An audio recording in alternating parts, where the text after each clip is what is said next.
네. 오늘 에스더 두 번째 시간입니다.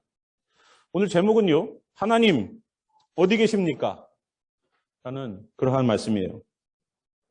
여러분들도 잘 아시다시피, 지난 시간에 우리가 봤던 룻 이야기가 나왔던 룻기와 에스더서에는 하나님이 등장하지 않으세요. 그리고 여자가 주인공입니다. 이 두 책의 연관성들이 분명히 있습니다. 그리고 이 책은 성경에다가 집어넣어야 될까 말아야 될까를 많이 고민했던 책이에요. 왜냐하면 하나님이 말씀하지 않으시니까. 그래서 우리가 에스더서에서 우리 발견할 수 있는 하나님이 어디 계신가? 라고 반문하고 있는 사람들에게 우리가 좀 얘기를 좀 나누길 원합니다.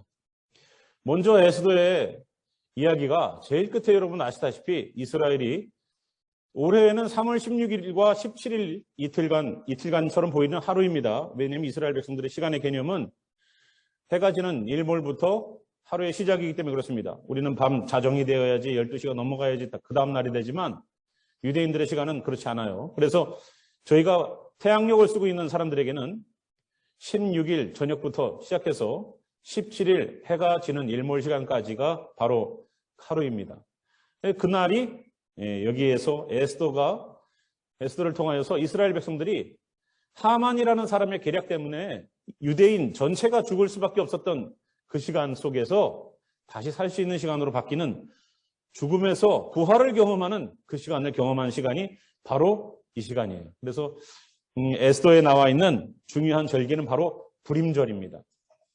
에스더 3장 7절에 보면은 아하수에로 왕 제12년 첫째 달 곧 니산월입니다. 니산월은 유대인의 그 종교력으로 6월절이 들어가 있는 첫 번째 달이에요.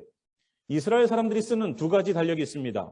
뭐 지금 우리가 쓰는 달력까지 하면은 세 가지가 되겠네요. 양력까지 포함하면. 그래서 종교력으로 따지면 여러분들 아시다시피 니산월에 어떤 일이 있었냐면 6월절이 시작됩니다. 그러니까 6월절로부터 시작해서 하나님께서 정해놓은 그 절기가 시작되는 거죠. 그 6월절이 있는 달이 니산월이에요. 그러니까 니산월은 종교력으로 따지면 1월입니다. 예, 가을에 나팔절이 되어서 시작되는 그때가 되면 나팔절이 9월달이나 10월달쯤 있지 않습니까? 그때 시작하는 그 달은 티슈리월입니다. 티슈리월은 민간력으로 1월입니다. 그러니까 우리 한국도 음력과 양력을 쓰지 않습니까? 그런 것처럼 하나님께서 신앙의 기준을 따라서 세운 달력이 종교력이에요. 6월절부터 시작입니다. 그래서 6월절이 들어가 있는 달부터 그 달이 바로 니산월인데요. 하만이라는 사람이 이 니산월, 그러니까 종교력으로 따지면 제일 첫 번째 달에 제비를 뽑았어요. 우리가 하만 앞에서 날과 달에 대하여 푸르라고 말합니다. 제비를 뽑는다는 거예요. 그래서 불임이라고 말할 때 이 불임절은 부르라는 단어에서 옵니다. 푸림이라고 하는 그 단어에서 와서 제비를 뽑다라는 뜻이에요. 불임절은 그래서 제비를 뽑아서 이스라엘 백성들이 죽을 날을 정하는 겁니다. 뽑았더니 12째 달, 곧 아다롤을 얻은지라. 그러니까 1월 달에 뽑았는데 12월 달에 이스라엘 백성들을 죽이기로 계획이 된 겁니다. 이스라엘 백성들은 약 11개월의 시간이 남아있지만 그 시간 동안 피말리는 시간이죠. 왜냐하면 조서가 내려지고 이제 그들이 죽을 날이 딱 아다롤에, 그러니까 종교력으로 따지면 종교력 바로 다음 전달. 그러니까 저희가 양력으로 따지면 12월 달에 죽는 겁니다. 아다롤처럼 생각된다면. 그래서 그 마지막 달에 죽음으로 다가가고 있는 그들이 하나님 앞에서 새롭게 구원함을 받은 그 날 때문에 불임절이라고 해서 이 날은 너무나도 기뻐서 마음껏 양식을 먹고 마음껏 포도주를 마십니다. 이 날은 취해도 된대요. 그렇다고 여러분 또 집에 가서 또 우리도 불임절 지키자 이렇게 해갖고 또 이상한 거 하시면 안 됩니다. 집에서 성만찬 하시면 안 돼요. 자, 그래서 이 일이 어떻게 진행돼 가는지 여러분 에스더를 통해서 앞으로 계속 보실 겁니다. 그런데 이 에스더에서 쭉 얘기를 전체 성경책을 다 읽어보시면 하나님이 등장하지도 않고 하나님이 말씀하시지도 않습니다. 그런데 과연 그럴까요? 아까 우리가 처음에 제목도 봤지만 하나님 어디 계십니까? 라는 그 제목처럼 사람들은 하나님이 안 계시다는 것 때문에 성경에 넣을까 말까를 고민했다는 거예요. 그런데 히브리 원문을 보니까 그렇지 않더라는 겁니다. 우리가 히브리 원문을 연구하고 공부하는 방법 가운데 어크로스틱스라는 그러한 것이 있습니다. 이것은 어떤 행위나 단어의 첫 글자만 모아서 어떤 다른 언어나 다른 어구나 단어를 만드는 거예요. 여러분, 그 대표적인 예가 한국에 잘하는 거 있죠. 한국 사람들 잘하는 거. 삼행시. 삼행시 있죠. 하나하나 이니셜 같은 그런 앞에 있는 글자들을 갖다가 가지고 뒤에 문장들을 만들어서 전체가 이야기가 되지 않습니까? 전체 이야기를 보고서 그 안에서 단어들을 뽑아내니까 어떤 하나의 단어가 되는 것처럼 그것을 어크로스틱스라고 말합니다. 근데 이 어크로스틱스가 히브리에는 굉장히 많이 녹아져 있어요. 그래서 여러분들도 잘 아시는 여호와. 여호와도 어떻습니까? 무슨 뜻이에요? 손을 보라, 못을 보라라는 뜻이에요. 여호와라는 히브리의 뜻이. 그 예수님이 손에 못 박히신 예수님이 왜 십자가를 지셔야 됐던가? 왜 예수님은 목을 매달아서 죽질 않고, 왜 예수님은 다른 사형 방법을 택하지 않고 왜 꼭 십자가에서 못 박혀 돌아가셨어야 됐는가? 하나님의 철저한 계획이 있었다는 것을. 왜냐? 하나님의 이름 가운데, 여호와의 이름 가운데 이미 그것을 녹여놓으셨기 때문에 그래요. 하나님께서 처음이요 나중이라, 요한계시록에도 처음과 마지막이다 할 때도 알파와 오메가라고 말하지만 그거는 헬라어입니다. 정확하게 히브리 말하면은 알레프와 타브죠. 그래서 거기에도 하나님과 그 다음에 십자가라는 뜻이 거기에 있어요. 그러니까 어떻게 보면은 정말로 히브리 말 속엔 굉장히 많은 뜻들이 있죠. 그래서 이 어크로스틱스에 근거해서 이 에스더서를 보니까 하나님께서 정말로 가만히 뒷짐짓고 계시던 거 아니더라고요. 4군데에 걸쳐서 하나님께서 기이하게 역사하십니다. 첫 번째, 여기 에스더에 나온 여호와. 예, 저쪽부터 읽은 겁니다. 여호와. 되시죠? 여호와. 잘 보세요. 여기는 4글자의 자음이 어디에 녹아져 있는지. 자, 첫 번째가 1장 20절에 나와 있습니다. 왕의 조서가 이 광대한 전국에 반포되면 귀천을 막론하고 모든 여인들이 그들의 남편을 존경하리라 하니라. 여기가 이게 원문입니다. 원문인데 하베칼 하나쉬미테누 라고 되어 있는데 여기 뜻을 보니까요. 각 단어마다 뜻들이 밑에 이어져 있죠. 하는 이것을, 베칼은 모든, 하나쉼 이름은 아내들이 이 테누 주어야 한다는 거예요. 그래서 뜻을 해석해 보면 모든 아내들은 이것 존경을 누구에게 줘야 돼요? 남편에게 줘야 된다는 거예요. 이것이 1장 20절에 말하는 내용입니다. 이 아하수에로 왕이 뭐가 화났습니까? 자기가 잔치를 베풀고 많은 사람들을 초청해 갖고 아주 그냥 흥에 취해 있을 때에 누구를 오라고 그랬습니까? 자기의 아내 와스티라는 아내, 너무나도 아름답기 때문에 사람들에게 좀 자랑을 하려고 그랬어요.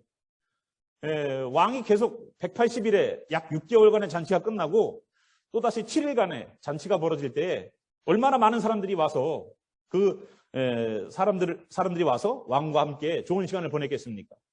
그런데 너무 흥에 취하다 보니까 왕비 보고 오라고 그랬는데 왕비도 그때 뭐 하고 있었어요? 잔치를 하고 있었어요. 7일간에 여인들만 모아놓고 또 잔치를 하고 있었습니다. 그래서 에스더 1장에 나와 있는 3번의 잔치 가운데에 이 3번의 잔치가 끝나고 있다면은 와스디도 왜 그렇게 담대하게 왕이 오라고 그러는데도 안 가는지는 모르겠으나 그때 뭐 상황이 있겠죠. 너무 또 취해 있다거나 그래서 이제 남편이 왕인데도 불구하고 그냥 남편이 오라고 그랬으면은 뭐 그렇다 치지만 왕인데 그것을 무시했다가 폐위가 됩니다. 그 폐위 내리면서 그냥 폐위만 시킨 것이 아니라 아하수에로 왕은 조서를 내려서 전국에 있는 사람들에게 다 이렇게 가정에서 이렇게 해라. 어떻게 해요? 귀천을 막론하고 모든 여인들이 그들의 남편을 존경하리이다. 존경하게끔 만들었어요. 이런 법이 우리에게도 빨리 실행되길 바랍니다. 자, 모든 아내들은 이 존경하는 것을 남편에게 해줘야 돼요. 교회에서만큼은 주님의 법이 있길 바랍니다. 그래서 모든 아내들이 존경해 줘야 되는 이 조서가 내려질 때에 여기 보면은 하나님께서 아까도 보셨지만 아까 저쪽에서 보셨지요? 저쪽부터 이렇게 읽는 거라고 그랬죠? 그런데 이걸 갖다가 여기다 숨겨 놓으셨어요. 네. 그래서 이 조서 때문에요. 와스디 왕후가 폐위가 되고 새 왕후를 준비하는 계기가 됩니다. 여기에 하나님이 개입하셨다는 거예요. 에스더에 4번 나온다고 그랬죠? 두 번째 보겠습니다. 5장 4절. 에스더가 이르되 오늘 내가 왕을 위하여 잔치를 베풀어 싸우니 왕이 좋게 여기시거든 하만과 함께 오소서. 이제 하만과 함께 왕을 에스더가 잔치에 초대하는 장면이 나옵니다. 이미 하만이 이스라엘 백성들을 죽이기로 작정을 했다는 거예요. 그래서 에스더가 움직이기 시작합니다. 야보 하말렉 벳 하만 하욤. 이날, 그리고 저 앞에부터 야보 오시오 하말렉 그 왕 벳 하만, 그리고 하만과 함께, 그리고 하욤 이날에. 그래서 이걸 해석하면 오늘 왕과 하만은 함께 오세요 라고 말한 뜻이에요. 이제 에스더의 잔치에 초대하는 건데 누구를 초대합니까? 왕만 잔치의 주인공으로 오는 게 아니라 하만을 동석하게 합니다. 그래서 이걸 통해서 여기에도 앞에 나와 있죠. 여호와라는 단어를 여기다가 녹여놓는 거예요. 왜 이렇게 하나님을 하나님이라고 부르지 못하고 여기다가 숨겨놨는가? 이 당시가 이스라엘이 자기네가 국가를 갖고 있던 때가 아니에요. 포로로 잡혀가 있기 때문에 함부로 하나님에 대하여서 드러내놓고 믿게 하거나 드러내놓고 뭔가를 할 수가 없는 시대입니다. 그렇기 때문에 에스더 같은 경우에는 하나님이라는 단어를 이런 데다가 숨겨놓고서 자기가 하고 싶은 말들을 하는 거예요. 이해되시죠? 암호화되어 있죠? 그래서 에스더의 반격이 시작되는 시간이 바로 있습니다. 아까 뭐라고 그랬습니까? 조서가 꾸려져서 이제 와스디라는 왕후가 패해지고 이제 에스더가 드러나는 시간이 될 겁니다. 그 계기점이 될 거예요. 그때가 하나님의 일하심이 있었고요. 두 번째는 이제 이스라엘 백성들이 모두가 다 유대인이 죽게 되었을 때에 하나님께서 에스더에게 아이디어를 주셔서 하만을 초청하는 잔치가 벌어질 때에도 하나님이 개입하십니다. 5장 13절 보겠습니다. 그러나 유대 사람 모르드게가 대궐문에 앉은 것을 보는 동안에는 이 모든 일이 만족하지 아니하도다. 에스더가 부른 잔치에 참여를 했어요, 하만이. 그래가지고 아주 그냥 왕이 나만 초대했어. 아니, 이 왕이 지난번에 우리가 봤지만 이 아하수에로 왕 시대에 이 페르시아, 바사라고 말하는 이 페르시아가 땅이 얼마나 넓었습니까? 저 인도 국경까지부터 시작해서 터키를 지나서 아프리카에는 어떻습니까? 에티오피아까지 내려갔어요. 지금으로 보면 아마 러시아나 중국 땅보다도 더 클 겁니다, 아마. 엄청난 땅이죠. 그런데 그 중에서 딱 한 명만 초대해서 잔치를 벌였어요. 왕비가 그것도. 왕하고 하만하고 왕비 이 세 사람만 잔치 특별한 잔치죠. 그러니까 하만이 얼마나 기분이 좋겠어요. 그런데 그 잔치를 딱 참여하고 나오는데 모르드게가 눈에 가시처럼 보이는 그 모르드게가 어디에 있습니까? 대궐 문에 앉아 있는 걸 보는 거예요. 이게 뭐 거지처럼 앉아 있는 게 아니라 이 사람도 어느 직급을 갖고 있는 사람이 될 겁니다. 공무원이죠. 예, 이것을 보니까 모든 일이 만족하지 않다는 거예요. 아, 기분이 나빠졌어요. 그 전까지만 해도 기분이 굉장히 좋았는데 기분이 나빠졌어요. 자, 그래서 제해 에이넨 쇼부하 리 나에게 아무런 것이 되지 못한다. 일이 이것을 합치면 이 일이 내게 아무런 도움이 되지 못한다는 거예요. 모르드게를 보고 나니까 이 기분이 너무나도 안 좋아지고 이스라엘 백성들을 갖다가 다 죽이기로 했는데 내 마음을 변화시키는 아무런 도움이 되지 못한다는 거예요. 나 만족하지 못한다는 거예요. 이 일 때문에 하만은요, 자기 집에 가서 자기 친구들과 책사들을 그리고 자기 아내를 불러 모아놓고 이 모르드게를 어떻게 할까 계획을 합니다. 그래서 결국은 나무를 달고 거기에다가 내일 모르드게를 달아 죽입시다 하고 계획을 하고 실행에 옮겨요. 그래서 여기에 있는 것도 마찬가지지만 이번엔 또 뒤에서부터 나와 있죠. 여호와 하나님께서 모르드게가 죽게 되는 일 가운데에도 하나님 함께 계시다는 거예요. 어떤 사람이 기분 나빠서 모르드게를 죽이기로 작정을 했어요. 근데 그 일에도 누가 개입하고 계시다? 하나님이 개입하고 계시다. 우리 인생에 죽을 만한 일도 누가 개입하셔요? 하나님이 개입하시는 거예요. 하나님 나에게 왜 이렇게 어려움이 있습니까? 하나님 나에게 왜 이렇게 난관이 있습니까? 거기에 누가 계세요? 하나님이 계시다는 거예요. 우리는 때로는 하나님 그때 기도할 때 그렇죠. 하나님 왜 이렇게 어려울 때 하나님 나에게 응답 안 해주세요? 하나님 이렇게 어려울 때 하나님 나에게 도와주셔야지요. 하나님 내가 이렇게 부르짖고 있는데 하나님 역사해 주셔야죠. 하나님 침묵하는 것처럼 보였죠. 근데 하나님이 거기에 계시더라고요. 모르드게가 죽게 될 상황 가운데에 하나님이 함께 계시다. 또 하나 마지막으로 보겠습니다. 그래서 이 일로 모르드게를 나무에 달아 죽일 계획과 이를 실행하게 되죠. 마지막 7장 7절입니다. 왕이 노하여 일어나서 잔치자리를 떠나 왕궁 후원으로 들어가니라. 하만이 일어서서 왕후 에스더에게 생명을 구하니 이는 왕이 자기에게 벌을 내리기로 결심한 줄을 알미더라. 여기에도 나옵니다. 키, 칼레타, 아라이브, 하라. 관계대명사가 앞에 붙었습니다. 대십니다. 그래서 그 악이 그를 대적하여 결심되었다라고 우리가 해석하지만 그를 대적해서 벌이 내리기로 결심되었다는 겁니다. 그래서 이제 하만이 결국은 자기 죄가 드러났어요.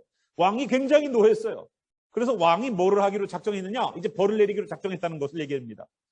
이 일 때문에 이제 하만은 모르드게를 달아 죽이려고 했던 그 나무에 자기가 달려 죽어요. 이 일 때문에. 잔치에서 결국은 자기의 그 계략이 자기의 그 음모가 다 드러났어요. 그렇기 때문에 이것 때문에 죽게 됩니다. 여기에도 누가 역사하세요?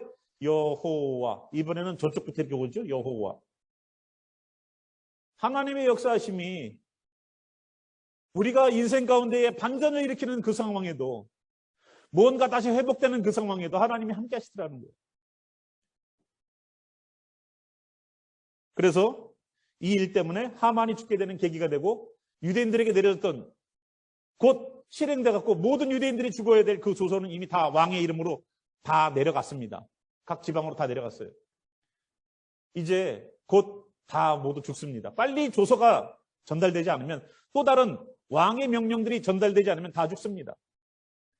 그 가운데 급하게 다시 내려가는 일들을 경험하게 돼요. 자, 오늘 에스더에 나와 있는 4번의 여호와라는 단어가 숨겨져 있는 곳을 저희들이 봤습니다. 그 순간순간마다 여러분 자세히 보시면 알지만 어떠십니까? 우리 인생에 뜻하지 않은 계기로 그것이 기회이든 그것이 어떠한 변화든 왕후 에스더가 폐위가 된 것이 나랑 무슨 상관이 있겠습니까? 그런데 하나님께서는 그 시간을 통해서 에스더가 세워지게끔 하는 계기가 되더라고요. 누군가에게 어떤 일이 벌어지는데 그 일이 나에게 영향을 미치는 일이 되더라는 겁니다. 그거 누가 하셨다고요? 하나님 하셨다는 거예요. 어떤 사람의 일 때문에 내가 영향을 받아요. 그것도 누가 하세요? 하나님 하셨다는 거예요. 또 내가 어떠한 일들을 만회하기 위해서, 변화시키기 위해서 거기에 변화구를 주는 것처럼 내 인생에 변화를 주고 더욱더 열심히 내보고 뭔가를 해보겠다라고 발버둥치는 그 잔치의 배품 가운데에서도 누가 역사하세요? 우리의 아이디어와 우리의 몸부림 속에 하나님이 함께 하시더라는 거예요. 그리고 세 번째 우리가 봤지만 모르드게가 하만의 눈에는 눈의 가시처럼 보이고 정말로 기분 좋게 잔치에 참여하고 나왔다가 그 사람을 봄으로써 이거 그 기분 좋았던 마음들을 그냥 싹 다 그냥 뒤집어 버리는 그러한 일들을 경험했기 때문에 하만이 더욱더 모르드게를 죽이려고 하는 더 어떻게 보면은 너무나도 힘들고 어려운 상황이 좀 나아질까 싶었는데 오히려 더 안 좋아진 상황이 벌어질 수 있는 그런 상황이 된다 할지라도 거기에 누가 역사하셨습니까? 하나님이 역사하셨어요. 그리고 그 계략에 누가 당합니까? 자기의 다리에 넘어졌어요. 하만이. 결국은 그 모르드게를 죽이려고 했던 그 나무에 자기가 달립니다. 그래서 여기에 왕에게 자기의 모든 계략이 드러났어요. 그것 때문에 죽게 되는 거예요. 하나님은 그때에도 역사하시더라는 겁니다. 우리 인생 돌아보면서 이런 장면들이 주마등처럼 지나가죠.